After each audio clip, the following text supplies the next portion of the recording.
বাংলার ইতিহাস জানে না। রবীন্দ্রনাথ ঠাকুরকে আজকে বলেছে রবীন্দ্রনাথ সান্যাল, রবীন্দ্রনাথ ঠাকুরের জন্মস্থান জানে না।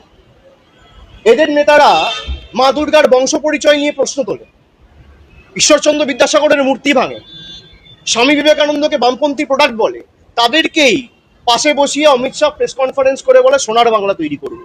এই হচ্ছে বিজেপি প্রকৃত স্বরূপ। সুতরাং বিজেপি সম্পর্কে যত কম বলা যায় তত ভালো, গলা বিশ্রাম পাবে।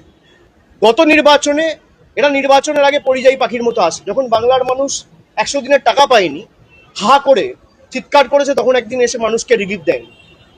আজকে 2 মাস পর নির্বাচন, তাই হঠাৎ করে বাংলার কথা মনে পড়েছে।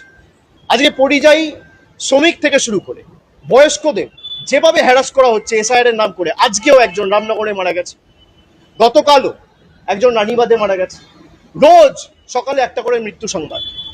কটা বিজেপির নেতা সাংসদ গেছে এই মানুষগুলোর পাশে দাঁড়াতে? যারা মারা গেছে তারা ঘুষপেটিয়া, যাদের নাম বাদ পড়েছে। নির্বাচন কমিশন কেন এখনো পর্যন্ত তালিকা প্রকাশ করে প্রমাণ করতে পারছে না এদের মধ্যে কজন রোহিঙ্গা ছিল, কজন বাংলাদেশি ছিল?